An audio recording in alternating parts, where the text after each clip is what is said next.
All right, our next couple of presenters are tackling very related problems, but we are going to start with our neighbors in Evil A. Can I have Kimo from the Institute for Human Services come up?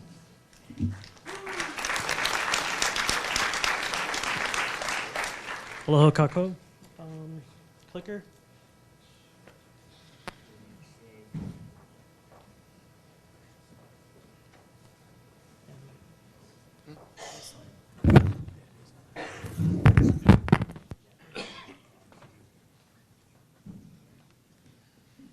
All right.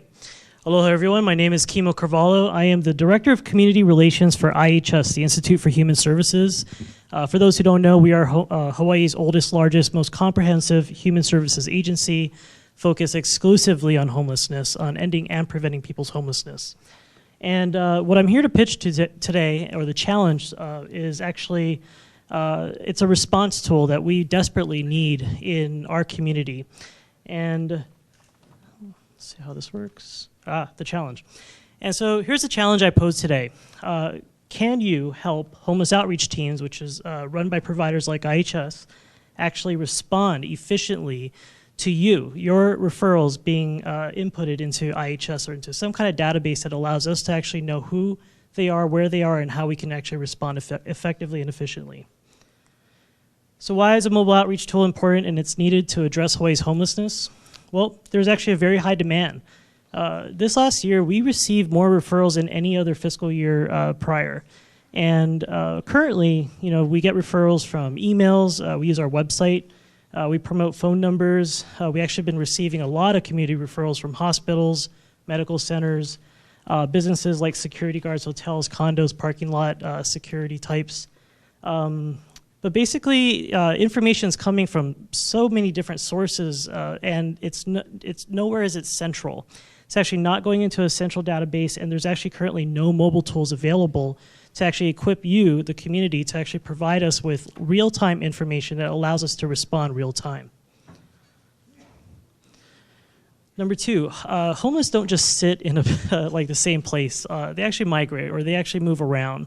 And if you actually look at the Kapalama Canal example, there was actually a certain homeless community there during the daytime, and then actually it changed during the nighttime.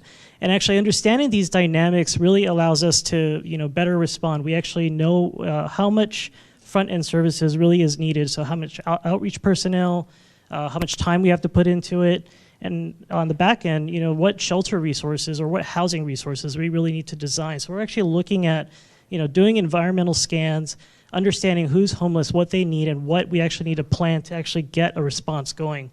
And because these dynamics change based on just the hour, having a community to actually give us real-time data allows us to adapt and change, and this is really an innovative tool that allows us to respond a lot better.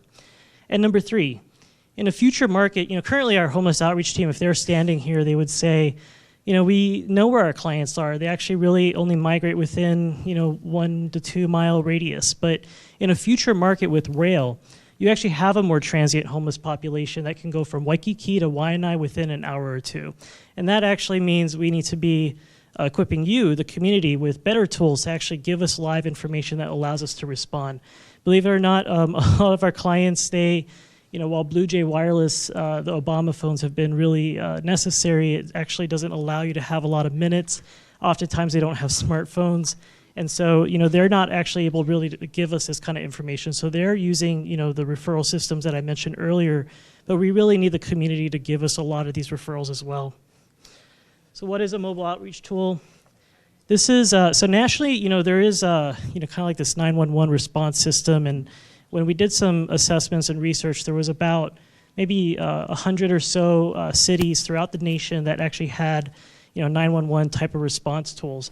There are only 2 nationally that actually had very specific homeless outreach referral tools. This is one of them. It's actually from an organization in Dallas, Texas called Our Calling. And while I'm not proposing that this become the exact creative features, what I really want to share with you are the fields that are necessary for at least us, the IHS or other homeless outreach teams to actually respond. So simply take a photo. If you're in public, legally, you're allowed to do that. Indoors, if it's private, that's allowed also. while it's not something that is required, we're proposing a more native app, and that actually is because best practices from this organization said that uploading photos into a database, it actually goes faster. So we're just kind of thinking of the user ability to be able to upload photos much quicker. Describe the information. What do you see exactly? Like, where are they? Give us some descriptions, because sometimes photos are just not enough. We really need to understand, like, does this person sleep at the HPU campus, next to the retail store A during these type of hours? Like, those are really important insights that actually allows us to respond better as well. Give us some contact information, allow us to connect with you in case you actually know them. But these are just basic fields that we would really that would be useful to us. And then pointing out here at the bottom part, there is for this app a directory of services, and I'm gonna let the next presenter actually kind of share a little bit more about his vision. But Scott Morishige, who is the governor's coordinator on homelessness, I only found out 2 days ago he's going to be presenting. But we, IHS has always been collaborative and willing to develop public-private partnerships and be able to, really innovate with them. So, we're looking for that opportunity as well. This is the other one that I mentioned, and this would be kind of more the open source data that could be shared with the community. This is an opportunity actually to educate you about where homeless individuals are. Photo sharing through geo-coordinates, basically it's like a Google Maps. We get to know exactly where they are. Only thing to mention is if it's indoors, sometimes there is maybe about a 20-meter offset, because sometimes that's just how geo-coordinates work when you're actually trying to locate someone indoors. And and pin drops. So this really is another opportunity to just really target exactly where the clients are. How will it be used? It goes into a database. That database is used by outreach providers and basically allows us to respond. This was actually done by the public health nurses when we were actually really targeting Kaka'ako about a year ago. And the public health nurses were very effective at this. They let us know exactly who, what, where, and each of those dots actually represents a tent or an encampment. On the front end services, like I said, it allows us to really know what resources are required, how long they've been there, understand really the back end resources that are required. If we're going to do sweeps, how many beds are available? Do we have beds available? So is sweeps even necessary? And do we have the housing resources necessary to actually move people into housing? Because that's really what ends people's homelessness. Okay. We respond. These are our guys. They're everywhere throughout Oahu. The information comes in. We assess, triage that information, and we actually connect them to the right homeless provider. Oh, sorry. My boss likes to do this.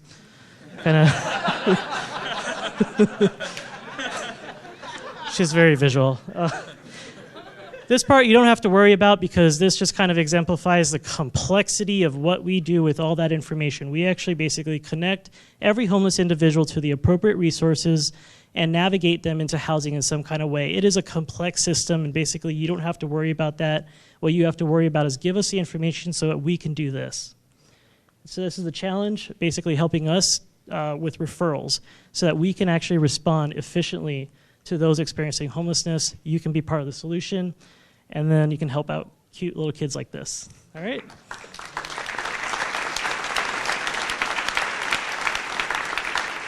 Thank you very much, Kimo. I love those slide transitions too. Before the Q&A, actually, because they are related and I think they can together help answer questions, we will just move on to our next presenter. That'll be Scott, previously mentioned the Homeless Outreach and Services Coordinator with the Office of the Governor. As he's coming up, I want to also point out that if you're watching on the live stream or you want questions answered while this is happening, the team is there actually answering questions live on the YouTube channel. So you can go there and type it in there and get some information as well. Without further ado, Scott. Thank you. Hi, thank you, and good morning, everyone. My name's Scott Morishige, and I'm the State Homeless Coordinator, actually connected to the Department of Human Services, but physically located in the Office of the Governor. I have a staff of 3 that work with agencies across the state of Hawaii to address homelessness. And when we were asked to provide a pitch for today, my staff and I got together and we all thought, hey, homelessness, is there an app for that? We have an app for everything else, but for this issue, I don't think we do. And I think Kimo pointed that out also. And like he mentioned, we found out just a couple of days ago, we were both presenting, but great minds think alike, so our pitches are going to be very similar, so just bear with that. So I wanted to start off by just giving a broad overview of the problem of homelessness in Hawaii. And as many of you have probably read about in the paper or seen on TV, Hawaii has the highest per capita rate of homelessness in the nation. It's a problem that's not just isolated here to Honolulu, so those on the neighbor islands who are watching, this is something that impacts every county, every island. So here's just some data from the 2016 point-in-time count. On any given night in Hawaii, there's about 7,900 people that are homeless in our community, and a little more than half are unsheltered, meaning they're living on the street, sidewalks, or beaches. That's about 4,300 people statewide. And while we've made a lot of great progress, I think, especially over the past year in addressing homelessness, this number of unsheltered persons in our community has been increasing slightly over the past few years. So as a result, this situation where you see someone, on the sidewalk, someone in need, is something that's unfortunately becoming more common. And when members of the public, members of the community run into this situation, they ask themselves, well, who do you call? What do you do, right? What are the options? How can you help? And a lot of times, it's not as easy as you think it would be. If you've ever encountered a situation like this, and you've tried to call a government or a nonprofit provider to try and get help, it can be very, very frustrating. And so typically, because there's multiple jurisdictions, sometimes people get the answer, thank you for calling, but I'm so sorry, this isn't within our department's jurisdiction. You have to call X and X department, and maybe they can help. Or sorry, our department just doesn't do this. Or, maybe we can help, but do you know if this person meets the eligibility requirements? And for someone calling in, you're not going to know those things just off the top of your head. So it's very frustrating, and sometimes the response isn't quick. We have a lot of great agencies that respond to this every day and a lot of great providers, but it can be very challenging for them as well. So what happens on the receiving end, because my office coordinates a lot of these calls from the community, because it really depends where the person is, there's a lot of different laws or ordinances that apply that impact how government can respond. And there's also different geographic coverage areas for different providers. We often have to search multiple databases. So here's just a couple of them. We look up to the city GIS database to determine, who has property. Is it the state or the city? What department is it? We also look at the Public Land Trust Information Database, or the POTIS. And most people probably wouldn't know if you have a stream under a bridge, whose jurisdiction it is. I know, but most of you probably don't. So this is what people on the government end have to go through when we get these calls to make sure we're connecting somebody to the right person. On the provider end, there's many, many different providers that respond to homelessness in our community. Statewide, the state contracts about 12 different organizations to provide homeless outreach, including IHS, and there's about 40 different shelter providers statewide. And when you look more broadly for agencies that provide other types of services, there's literally hundreds. So it's a very difficult and time-consuming process. So what are we asking for you? What's our challenge? What's our vision for what we want to get out of this? So our vision is just quick connection to help and housing. We want to make sure that the response that comes back is one that quickly connects people to homeless outreach, so outreach providers like IHS can respond immediately. We want to make sure that there's a coordinated response. So it's not just outreach, but government is responding as well. Because a lot of time, that's the public's expectation. They want to make sure that if it's government property, that the property is being maintained, or if law enforcement is necessary, that law enforcement can be contacted. It's not always necessary that law enforcement responds, But if there is a reason, we want to make sure that the appropriate agencies respond to the table. So it's not just service providers that are responding. We also want to make sure for the homeless person in need that they get connected, like Kimo said, to housing. Because if we ever want to end homelessness, you have to provide people with homes. That's the best way to do it. We can't just push people around from one property to another. We want to make sure that there's a long-term resolution to their situation. Providing permanent housing is the answer to that. And lastly, we want to make sure that for the user, for the caller, that person on the street who encountered the unsheltered person, that they get a quick and streamlined response from government. We want to be able to respond to them quickly and efficiently, giving good customer service to members of our community. So that's a challenge in front of us. And my team, we're really asking, just like Department of Public Safety, please help us. Unfortunately, we don't have swag like the Department of Agriculture does, but we're very transparent and available. So you can call us either by phone. Again, we're located in the office of the governor, 586-0193. We have an email address that people can contact us from anywhere throughout the state. And Kimo and I would be open to answer any questions you have, but thank you again for the time.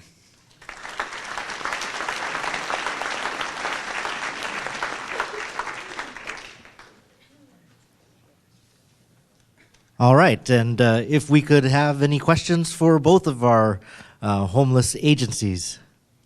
The microphone's over here. Yeah, so my question would be related to the VI Spadat because I have it in my mobile phone. And can the VI Spadat be upgraded to make it possible to acquire the picture and upload it? Because when I have a friend that's homeless still, because I was homeless, everybody knows it. But if we could, is that a possibility to make the VI Spadat more capable of taking the picture and uploading it from my phone? Well, I think we're very open to possibilities. I think we didn't want to be too restrictive in what we were looking for as an answer. For those of you who might not know what the VI Spadat is, it stands for Vulnerability Index Service Prioritization Decision Assistance Tool. And it took me a long time to memorize that. To talk about alphabet soup, we have a lot in the homeless world. So what it is, it's a common assessment tool that all service providers use to prioritize homeless people for different levels of services. So basically, based on the score, groups like IHS know where to point someone. That's an option. And if some people need information on the VI Spadat, we can provide that. Man, I wish you guys were at the AT&T hackathon. So my question is two-part. First is the request that you guys have. It's great. It's awesome. But it's more of like a Band-Aid to the current problem. I guess my question is, what is the driver, the top three drivers for people ending up being homeless here in Hawaii? So So this problem did not happen overnight. It actually has been multiple convergence of trends that have caused this crisis over the last 20 years. First is, of course, loss of inventory of affordable housing. We've lost about 20,000 affordable housing units over the last 20 years. There's an ICE epidemic, there's COFA migration, there's public safety system issues where people are leaving prison and they just end up homeless. There's people being discharged out of medical centers where they need treatment for mental health, but they're refusing treatment. So there's many different causes of homelessness. And while you're right, at the end of the day, what our job is to actually respond in an emergency to those people on the streets and to move them out. And at the same time, you're absolutely right. We need to look at the system causes of homelessness, and that is happening. But for purposes of this, we're looking at response on the streets. And I want to add, part of what we want to do is have a tool that will help to better engage the public, to have the public be more familiar with this issue and know who to call really right away. I think if we can get the public more engaged, we can build political will to tackle some of those larger issues, because this problem is so complex that to get to a lot of those systemic challenges, we're really going to need a lot of buy-in and engagement from the community. So public engagement as part of what we're doing, I think, is a key part, something that's very easy for the public to use and to be able to kind of connect to this. And my last question is, what behavior would you like to change with those who are homeless? Well, I think for people who've been unsheltered on the street, they've had a lot of negative experience sometimes looking for housing or when people try to offer help to them. We've done a lot to change the system to reduce barriers. So I think letting people know about the new services and new programs that are out there, I think that's one of the main goals. So for the homeless individuals on the street, letting them know that things are different now. We've done a lot to reduce barriers. There's a lot more options available than in the past. I think just to build on that, it's making sure that they're not only able to access help but want the help. They're not just wanting to sit there, squat on sidewalks, and they actually want to be motivated to take action, and that is a behavior-driven type of initiative. Thank you. Hi, my question really focuses on how do you prioritize, like who's going to get the housing first? And I know there's a whole housing first initiative, and I think from what I understand that you're looking at the people that have the highest needs. But what about those folks, let's say, that are in that in-between where maybe they're families that are working, they've got minimum wage jobs, but they just can't afford housing? What happens to that group of people, and how do you help them? So there are people who, let me answer your first question. So the first question was, how do we prioritize them? And Scott had mentioned there's that tool called the VI SPDAT. And that index, that vulnerability index, is actually a score that allows us to prioritize the most chronic, vulnerable clients that need housing immediately, or actually look at the rest of the continuum and actually look at where else can we use different housing assistance programs to place them into housing as quickly as possible. So that does exist. And that information, it starts with this type of information that you, the public, gives us. If you give us the information to respond, and we're responding, we're doing the VI SPDATs, and we're able to respond that way. What was the second question? Working families. Working I can take a stab and then you can fill in. So one of the things Governor Ige and the administration really have been working on over the past year is to build a continuum of housing supports. So in addition to having housing first for people who are chronically homeless, we have a whole range of housing programs that can help anyone from working families or people regardless of their situation. So we have programs within DHS, our housing placement program and emergency grant program, which provide a one-time assistance for first month's rent or deposit for people who have the ability to otherwise sustain on their own. We created within the past year through the governor's emergency proclamation a special rent supplement or shallow subsidy program operated out of our Hawaii Public Housing Authority that provides regular ongoing subsidies of up to $500 a month for working homeless families. We've also been able to create specific preferences within our Section 8 program for homeless households. So there's an entire continuum of need. And so the tool, the VI SPDAT, will work with that to kind of match people to the right program depending what their situation is.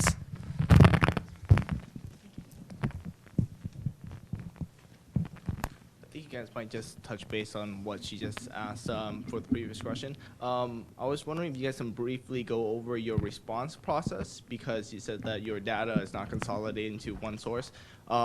Because with you mentioned the data will be sporadic and ever changing. Yeah. So what is your alerting system currently, so we can respond, or for you guys to respond as quickly as possible?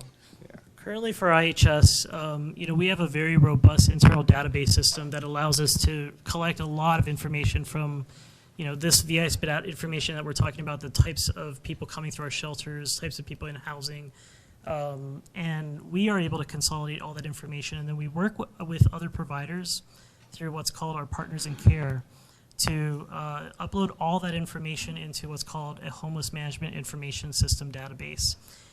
That database, however, is not really linked to referrals. It really is just the response end of people getting case managed, sheltered, that level of information. But the services is not actually being collected. What I did forget to point out is that while IHS is just one provider, the state and the city administration for the last 4 administrations have actually used IHS as the organization to test innovation tools to actually respond better to homelessness, customize those tools, and actually then implement them throughout the continuum or through our partnerships with other providers. And that's why I think, having Scott here is amazing. Coincidentally, it's just a great opportunity just to have a government, resource here to kind of collaborate with, test a tool, see how that works. And then to your point, we can see how information can be integrated into that HMIS kind of database that I mentioned. And I know that there's a question that came in online about, are the homeless able to complete the VI SPDAT themselves and refer themselves for services? So homeless individuals can refer themselves for services. The VI SPDAT, however, because there's specialized training, I think, in order to be able to implement the tool in the way that it's intended, we recommend that people go through a service provider to conduct the VI SPDAT, but people can call in either to Aloha United Way 211 or to a provider like IHS directly, and then they have trained staff on hand to do the VI SPDAT with the individuals coming in to make sure that we're able to correct that or to correctly direct people to the right type of service. All right, thank you very much.